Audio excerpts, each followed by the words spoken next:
Paano kung sabihin ko sa inyo na ang salad na kinakain ninyo para sa kalusugan ay mas nakakasama pa sa katawan ninyo kaysa sa isang shot ng vodka? Parang kalokohan, di ba? Sanay tayong hatiin ang mundo sa itim at puti, gulay, purong kabutihan at alak, ganap na kasamaan. Pero mas komplikado ang mundo. Ngayon, magsasagawa tayo ng isang tunay na diversyon o pagbaligtad sa paniniwala natin sa healthy eating.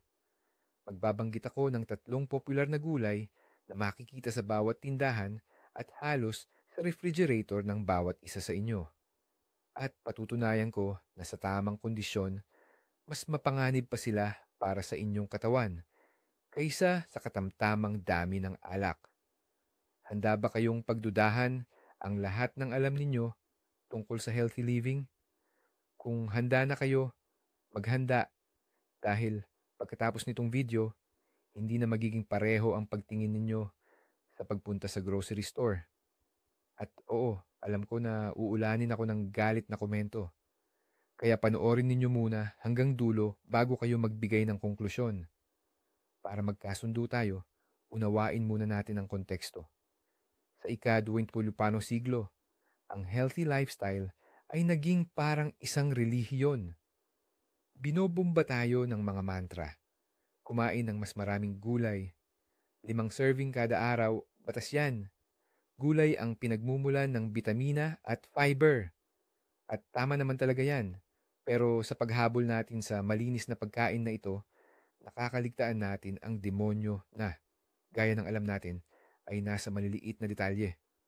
Tumigil tayong magtanong, anong klase ba ng gulay? Paano ito itinanim? Paano ito niluto?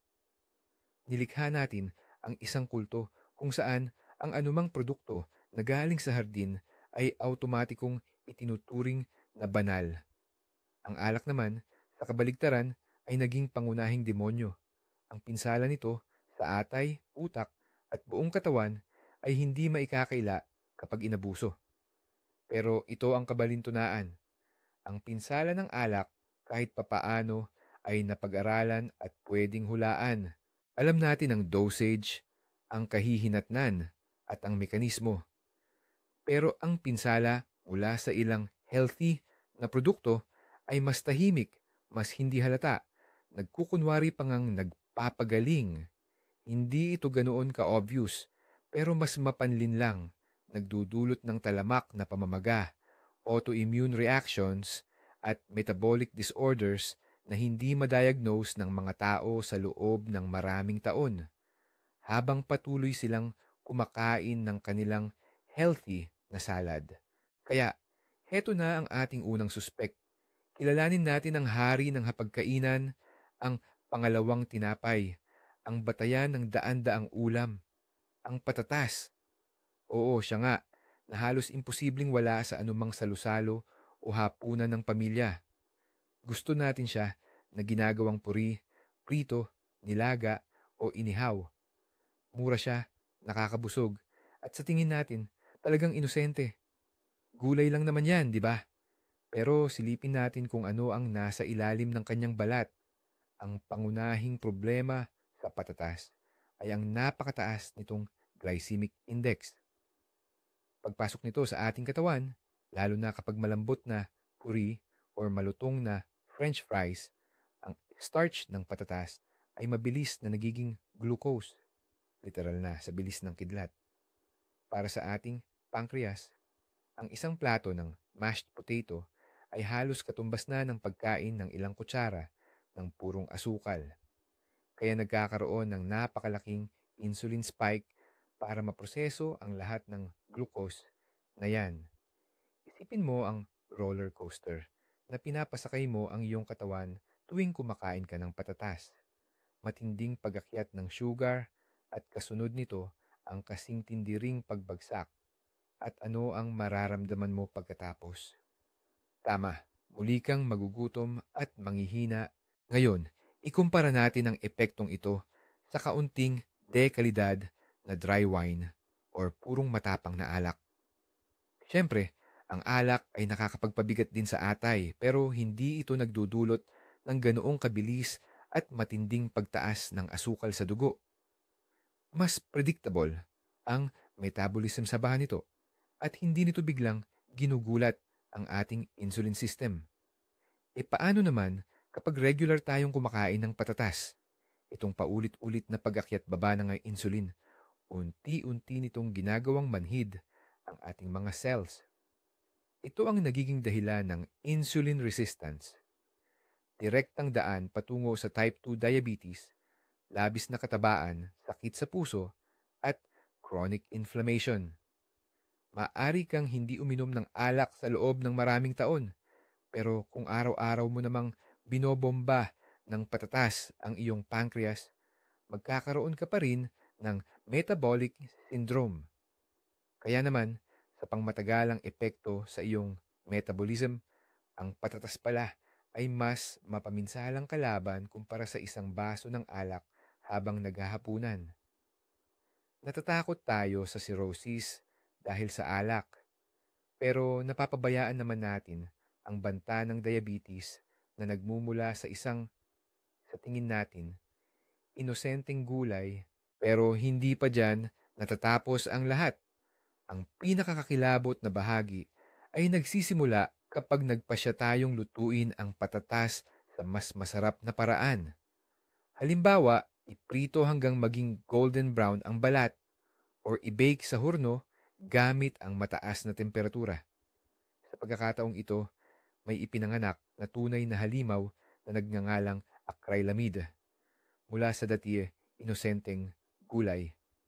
Ang chemical na compound na ito ay nabubuo kapag nag-react ang mga asukal at ang amino acid na asparagine sa temperaturang higit sa 120 degrees Celsius. Sa madaling salita, ang kaaya-ayang malutong na balat sa French fries or chips, iyan mismo ang acrylamide sa purong anyo. At alam nyo ba kung ano ang pinakamabigat? Ikinlasipika ng International Agency for Research on Cancer, IARC, ang acrylamide bilang isang posibleng cancerogen sa tao, probable human carcinogen.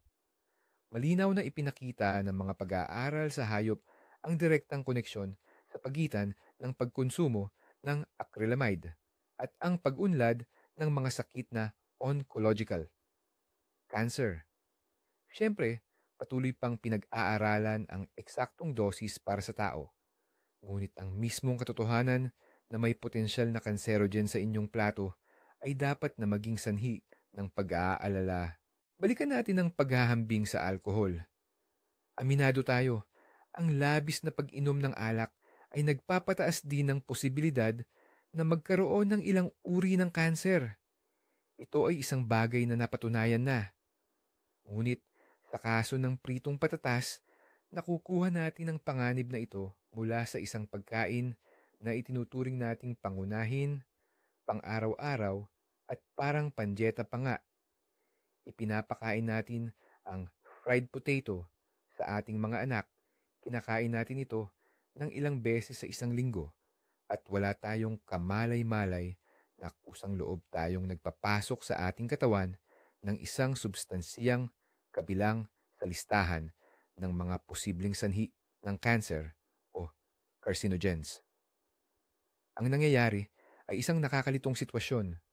Pwede pang ipagmalaki ng isang tao na siya ay hindi umiinom, pero ang kanyang pang-araw-araw na dieta na puno ng pritong patatas ay maaaring magdala ng mas matindi o mas mapanganib pang ang bakak cancer. Ang tunay na katusuhan dito ay ang panganib ay nakakubli sa likod ng pang-araw-araw na pagkain at maling akala na ito ay nakakabuti. Para itong lason na may napakasarap na lasa, tipong hindi mo kayang tanggihan. Mas mainam itong ilarawan sa isang paghahambing. Sa isang tabi, may isang shot ng vodka at sa kabilang tabi, isang tumpok ng French fries. At sa ilalim nito ay nakasulat, piliin mo ang iyong lason. Pero, ang tanong ninyo, paano naman ang mga bitamina? Kasi, noon pa man, sinasabi ng mayaman sa potassium at vitamin C ang patatas. Totoo yan, pero maging prangka tayo. Para makakuha ka ng significant na dosis ng vitamin C, kailangan mong lumamon ng napakaraming patatas. At kasabay niyan, sobrang daming starch. Bukod pa dyan, halos lahat ng vitamin C ay nawawala dahil sa init kapag ito ay niluluto. Kaya ang umasa sa patatas bilang source ng ascorbic acid, parang niloloko mo lang ang sarili mo. Potassium? Oo, meron yan. Pero makukuha mo yan sa dose-dose ng iba pang mas ligtas na sources. Sa avocado, spinach, saging, o kaya sa mga beans. Kapag pinili mo ang patatas para lang sa potassium, kasama na dyan ang matinding pagtaas ng asukal at posibleng mga carcinogens. Para mo na ring pinatay ang apoy gamit ang gasolina. Hindi hamak na mas malaki ang potensyal na pinsala kaysa benepisyo. Ang alak, hindi naman pinipilit na gawing source ng bitamina. Prangka sila, toxin. Yan na pamparelax. Pero ang patatas, isa yang wolf in sheep's clothing na nagpapanggap na malapit na kaibigan mo. Kaya, anong gagawin? Tuluyan na ba tayong magpapaalam sa paborito nating gulay? Hindi naman. Una sa lahat, dapat nating tandaan na ang patatas na niluto sa sobrang init, lalo na kung ginawang mashed potato or puree, ang may pinakamalaking perwisyo. Pero kung paminsan-minsan lang kayong kumakain ng patatas na nilaga o boiled at pinalamig, may bahagi ng starch o almirol nito na nagiging resistant starch. Ang resistant starch na ito ay hindi gaanong nagpapataas ng asukal sa dugo at nagsisilbing pagkain pa para sa mga good bacteria sa ating bituka. Kaya, masasabing ang cold potato salad ay mas madali pang tanggapin ng ating katawan. Pangalawa, may mga napakagandang alternatibo. Halimbawa, ang kamote o sweet potato. Kahit na tinawag itong sweet, mas mababa ang glycemic index nito at mas marami itong benepisyo, lalo na ang beta-carotene. Sa halip na mashed potato, subukan ang mashed cauliflower, tinikdik na cauliflower. Halos pareho sila ng lasa at tekstura, pero wala itong starch. Sa halip na french fries or fried potatoes, gamitin ang ugat ng celery o kaya naman ang sunchokes o tupinambur. Ang pinakaimportante ay maunawaan natin ang issue at tigilan na nating ituring ang patatas bilang isang sapilitan at ligtas na pagkain para sa araw-araw. Tumako naman tayo sa pangalawang pangalan sa listahan. Ang ginto, makatas at matamis, ang mais, lalo na pag tag-init ang pinakuluang mais. Di ba't lasa yan ng pagkabata? Paano pa ang popcorn sa sinehan? O ang dilatang mais na halo sa salad? Parang, ano ba ang masama sa halaman na ito na parang sumisikat? Pero dito tayo magkakaroon ng ilang hindi magandang sorpresa. Ang unang sorpresa, sa pananaw ng botanika, hindi talaga gulay ang mais. Ito ay butil or grain. Kaya dapat itong tratuhin bilang butil na pagkain kasama ang lahat ng implikasyon nito. Mataas ito sa almirol, starch, at asukal tulad ng patatas. Pero ang mais ay mayroong sarili nitong pambato, isang espesyal na bintahe na mas lalong nagpapahamak dito. Pinag-uusapan natin ang tungkol sa fructose. Ang mga modernong hybrid na uri ng mais ay sinasadyang palaguin para sa iisang layunin, ang maging sobrang tamis. At ang tamis na ito ay nagmumula sa mataas na nilalaman ng fructose, lalo na kapag ang mais ay pinoproseso at ginagawang sikat na corn syrup.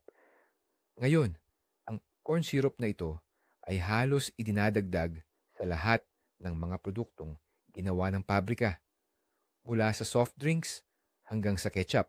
At dito na tayo sa pinakakakaiba. Ano ba talaga ang nakakatakot sa fructose? Di ba, ito'y tinatawag na fruit sugar lang. Ang sekreto ay nasa paraan kung paano ito ipinoproseso ng ating katawan. Kung ang glucose ay halos kayang gamitin ng lahat ng selula natin, ang metabolismo ng fructose ay halos eksklusibo lang na nangyayari sa atay. At alam nyo ba kung anong produkto pa ang eksaktong ganyan din i-metabolize na nagpapahirap sa atay? Walang iba kundi ang alak. Kapag kumakain tayo ng maraming mais o mga produkto na may corn syrup, pinipilit natin ang atay natin na magtrabaho ng parang nasa emergency mode na nagko-convert ng fructose diretso sa taba. Ang prosesong ito ay halos magkapareho sa nangyayari sa atay kapag tayo ay umiinom ng maraming alak. Dahil dito, nagkakaroon ng kondisyon na tinatawag ng mga doktor na non-alcoholic fatty liver disease o di-alkoholikong sakit sa atay dahil sa taba. Ibig sabihin, kahit na wala kang bisyo at hindi ka talaga umiinom ng alak, ang atay mo ay nagdurusa na parang isa kang regular drinker. Nakakairita, hindi ba? Ang masama sa isang basong alak ay kitang-kita mo. Pero ang pinsala na dulot ng isang lata ng canned corn na isasama mo pa sa healthy na salad ay parang pagtaksil, isang patalikod na pananaksak sa iyong kalusugan. Higit na pinapalala ang problemang ito ng katotohanang ang mais ang nangunguna pagdating sa genetic modification. Ayon sa iba't ibang pag-aaral, halos 70% ng lahat ng mais na inaani sa buong mundo ay GMO. Hindi na muna natin palalimin ang usapan tungkol sa diretsang pinsala ng GMO sa kalusugan ng tao. Sapat na iyon para sa isa pang malaking talakayan. Tingnan natin ang problema sa ibang anggulo. Ang GMO corn ay ginagawang resistant o matibay laban sa ilang uri ng herbicide, lalo na sa glyphosate. Dahil dito, nagagawa ng mga magsasaka na literal na buhusan ng kemikal na ito ang mga bukirin para patayin ang lahat ng damo. Ang resulta, ang mismong produktong inihahain sa ating mesa ay posibleng may residual o natitirang kemikal na ito. Ang World Health Organization or WHO ay inuri ang glyphosate bilang posibleng nagdudulot ng cancer sa tao. Ito ulit ang parehong salita na ginamit para sa acrylamide. Kaya pala, sa bawat busal ng mais, hindi lang pala matinding sugar hit ang peligro natin sa atay, kundi pati na rin ang dosis ng potensyal na mapanganib na kemikal. Ikumpara mo yan sa isang bote ng di kalidad na alak na ginawa gamit ang tradisyonal na proseso. Sa tingin ko, ang pagpili ay hindi na ganoon kasimple at ka-obvious. Mayroon pang isang aspeto na bihira nating mapag-usapan. Ito ay ang epekto ng mais, corn, sa pamamaga or inflammation ng ating katawan. Ang mais at higit sa lahat ang corn oil ay napakataas ng omega-6 fatty acids. Kailangan natin ang mga acid na ito, pero ang susi ay ang balanse nito sa omega-3 fatty acids na siyang may kakayahang labanan ang pamamaga, anti-inflammatory.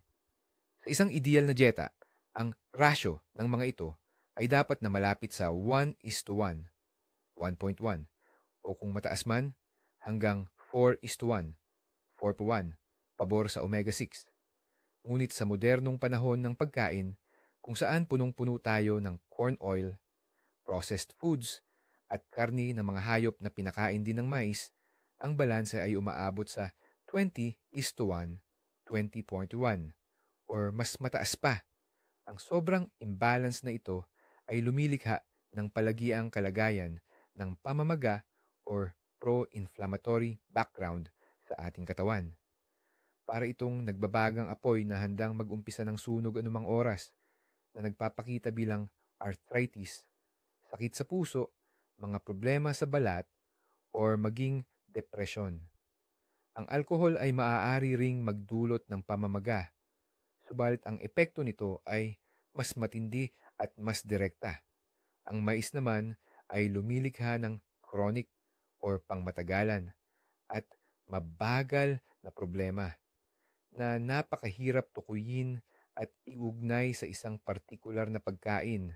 Ang pinakamalaking panganib ng mais ay ang pagiging laganap nito. Kung ang patatas ay nakikita natin ng direkta, ang mais naman ay nagkukubli sa ilalim ng maraming iba't ibang pangalan. Ang corn syrup, cornstarch, maltodextrin, dextrose, at xanthan. Lahat ng ito ay mga sangkap na galing sa mais. Tingnan ninyo ang listahan ng sangkap sa anumang sarsa, yogurt, processed meat, tinapay, or baby food. At malaki ang posibilidad na makita ninyo ang isang sa mga nakabalat kayong ahenteng ito.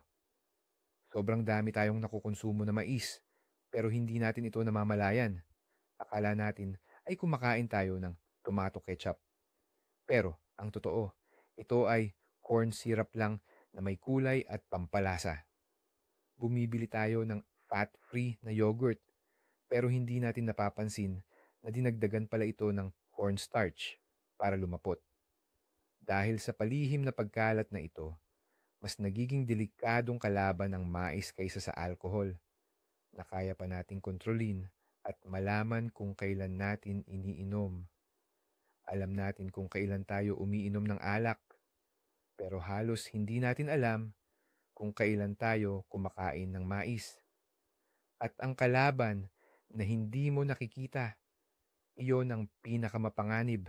Katulad ng sa patatas, ang biglaang pag-iwas o pagtanggal sa mais ay tila sobrang higpit para sa iba. Kaya ano ba talaga ang pinakamagandang gawin? Una sa lahat, ugaliing basahin ang mga label. Sikapin na iwasan ang mga pagkain na may high fructose corn syrup at modified corn starch. Pangalawa, kung talagang mahilig ka sa mais, subukang pumili ng organic na klase, yung hindi binomba ng glyphosate. Ang pinakamainam ay ang heirloom o mga lumang klase na hindi hybrid na minsan ay matatagpuan sa mga lokal na magsasaka. Pangatlo, tandaan na ang mais ay butil o grain, hindi gulay. Dapat itong ituring na side dish or pampuno at hindi ang sentro ng iyong pagkain. Huwag na huwag mong papalitan ang ibang tunay na masustansyang gulay dahil lang sa mais. At syempre, iwasan na ang popcorn, lalo na yung inihahanda gamit ang murang mantika at dinadagdagan ng mga artipisyal na pampalasa. Sa halip, kumain ka na lang ng isang dakot ng mani nuts. Walang kasing dami ang benepisyo nito. Ang awareness or pagiging mulat ang ating pinakamahalagang sandata laban sa mga nakatagong banta sa ating kinakain. At panghuli, narito ang ikatlong aspeto na ating tatalakayin. At dito, pagtutuunan natin ng pansin ang buong pamilya ng halaman na talaga namang minamahal natin dahil sa kanilang matingkad na kulay at masasarap na lasa. Ito ang tinatawag nating nightshades o ang pamilya ng Solanaceae. Ang pangunahing kinatawan ng grupong ito na madalas nating kinakain ay ang kamatis, talong, bell pepper, at huwag kalimutan ang patatas na nabanggit na natin kanina. Tama, paulit-ulit na siyang nasasama sa usapan. Ngunit ano nga ba ang nagdudugtong sa mga pagkaing ito na tila magkakaiba at mukhang napakalusog? Ang pinag-iisa nila ay ang pagkakaroon ng mga specific protective proteins na tinatawag na lectins. Ang mga halaman ay hindi naman talaga mga nilalang na walang depensa. Dahil hindi sila makatakas sa mga kumakain sa kanila. Predator. Sa proseso ng ebolusyon, nakalikha sila ng isang kumpletong arsenal ng chemical na sandata upang protektahan ang kanilang sarili at ang kanilang mga buto mula sa pagkaubos. Ang lectins ay isa sa mga uri ng sandatang ito. Ang mga ito ay malalagkit na protina na idinisenyo upang magdulot ng problema sa panunaw or digestive issues sa sinumang kumain nito. Bagamat tayo bilang mga tao ay natutong tunawin ng mga ito ng mas mahusay kaysa sa mga insekto, para sa nakararami sa atin, nananatili pa rin silang seryosong issue. Paano ba talaga kumikilos ang mga lectin? Pagdating sa ating bituka, maaari silang kumapit sa mga selyula ng lining nito. Isipin mo na lang na parang mga damo na kumakapit sa damit mo. Ganyan din ang ginagawa ng mga lectin. Kumakapit sila sa mga dingding ng ating bituka. Para sa mga taong sensitibo, ang tiyan o mayroon ng dating problema sa bituka, maaari itong humantong sa pagkasira ng ating intestinal barrier. Dito na nagkakaroon ng sitwasyon na tinatawag na leaky gut syndrome. Hindi ito isang formal na medikal na diagnosis. Sa halip, isa itong paglalarawan kung paano nagkakaroon ng napakaliit na butas o microscopic gaps sa mga pader ng bituka. Sa pamamagitan ng mga butas na ito, maaaring makapasok sa ating bloodstream ang mga hindi natunaw na bahagi ng pagkain, bakterya at mga lason. Mga bagay na talagang walang puwang at hindi dapat doon. Kapag nakita ng ating immune system ang mga dayuhan na ito sa dugo, natural lang na magtaas ito ng alerto at agad silang aatakehin. Dito na magsisimula ang systemic inflammation or pamamaga sa buong sistema. Ito ang ugat ng maraming problema na kadalasan isinisisi ng mga tao sa kung ano-anong bagay liban lang sa kanilang paboritong salad na may kamatis. Dito na talaga tayo papasok sa masalimuot at mapanganib na usapin. Kapag ang ating immune system ay laging naka-high alert dahil sa tinatawag na butas na bituka o leaky gut, nagkakamali ito.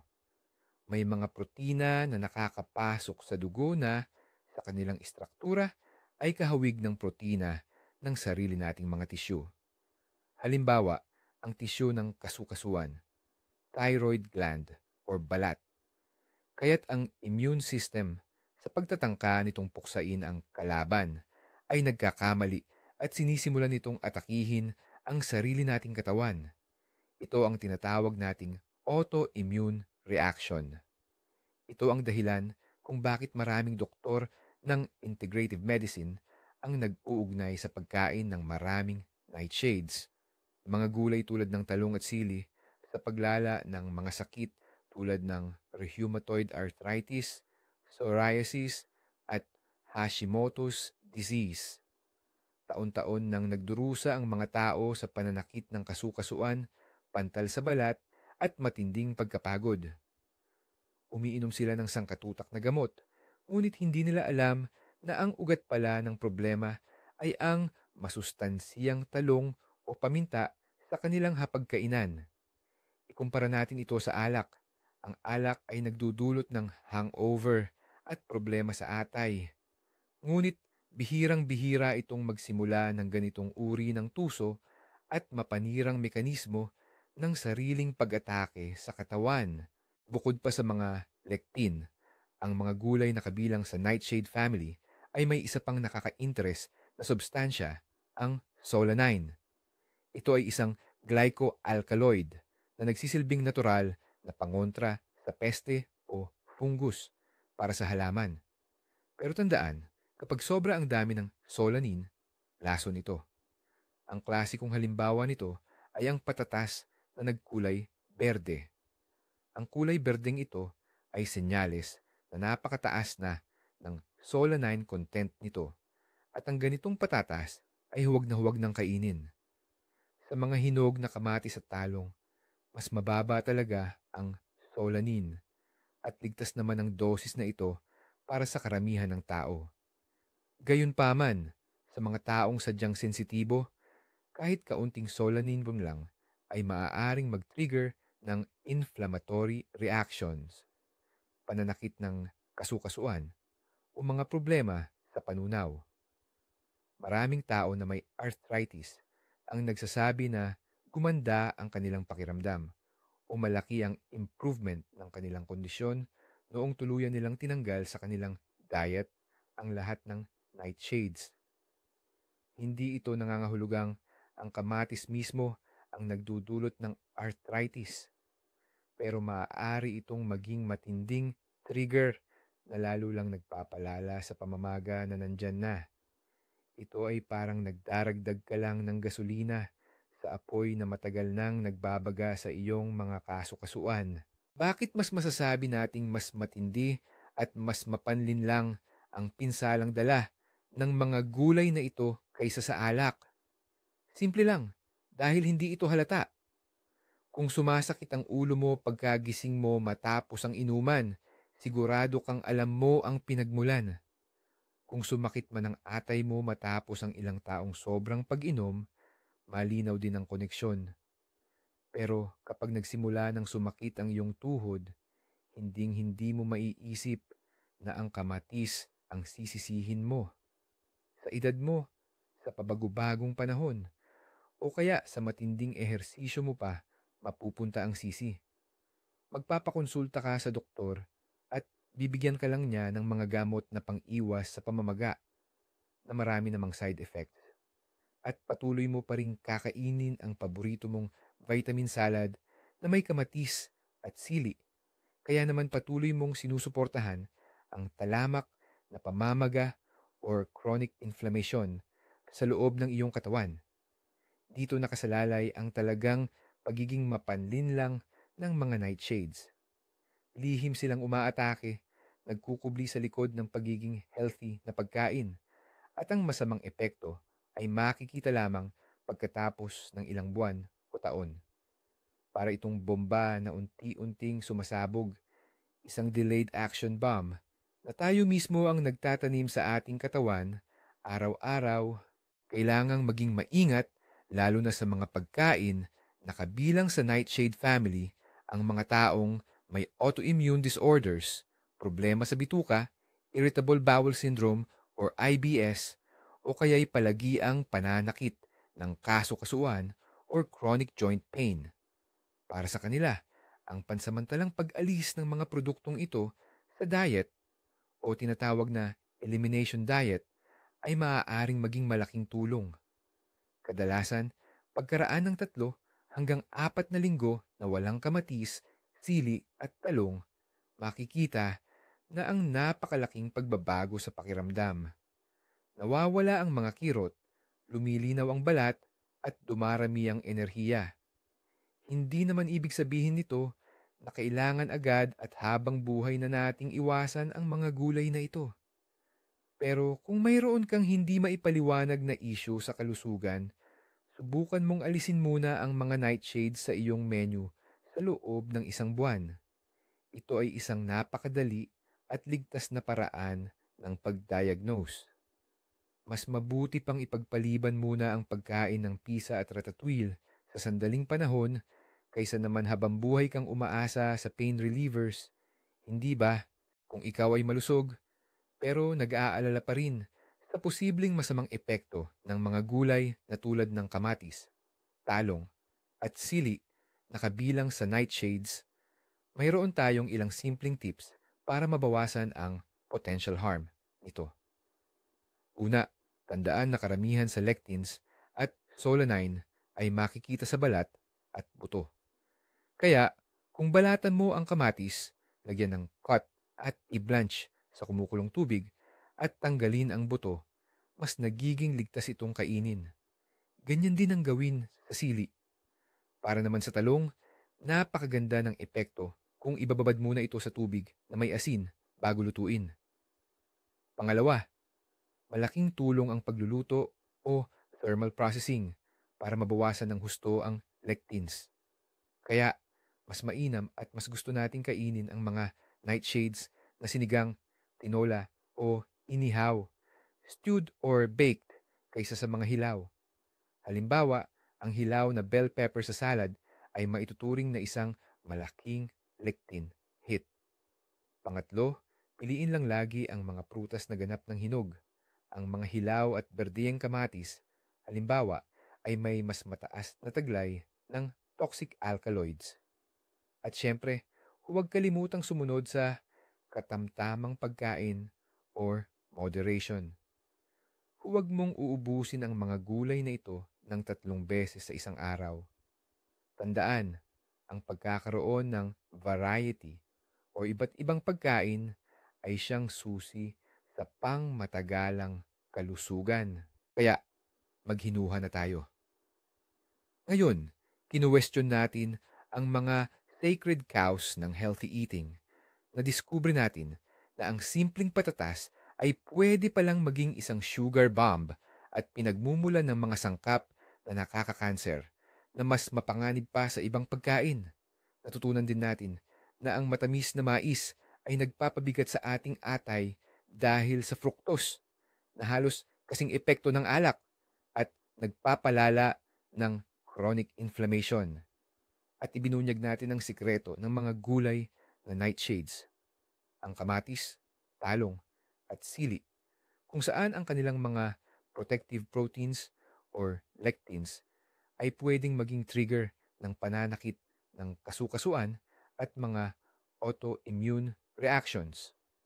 Ang pinakaimportanteng konklusyon na dapat nating tandaan ay hindi lahat ng bagay na galing sa halaman ay puro benepisyo. At heto ang punto. Hindi ang gulay mismo ang issue. Ang problema ay nasa dami ng ating kinakain, sa paraan ng pagluto, at sa ating bulag na paniniwala na ang mga ito ay walang side effect. Ang masamang epekto ng alak ay halata at nakadepende sa dami. Pero ang pinsala ng mga maling gulay ay nakatago, hindi lantad, at kadalasan ay may cumulative effect, nag-iipon sa katawan. Ang intensyon ng video na ito ay hindi para takutin kayo o pilitin na iwanan ang mga gulay. Ang layunin nito ay mag-udyok sa inyo na mag-isip, mag-analisa, at makinig sa senyales ng inyong sariling katawan. Tigilan na ang pagsunod sa nakagawian at simulan ang pagbuo ng inyong diet ng may sapat na kaalaman at kamalayan. Maraming salamat sa panonood ng challenging video na ito hanggang dulo. Kung napaisip kayo, paki-like at mag-subscribe sa channel para hindi ninyo ma-miss ang iba pang mga pagbubunyag mula sa mundo ng kalusugan at wellness. Ngayon, may tanong ako sa inyo. Ano pa bang mga healthy, raw na pagkain ang nagdudulot ng pagdududa o tanong sa inyo? Ilagay iyan sa comments at posibleng ang inyong komento ang maging topic ng susunod nating pagtalakay. Halina't pag-aralan natin ng magkakasama.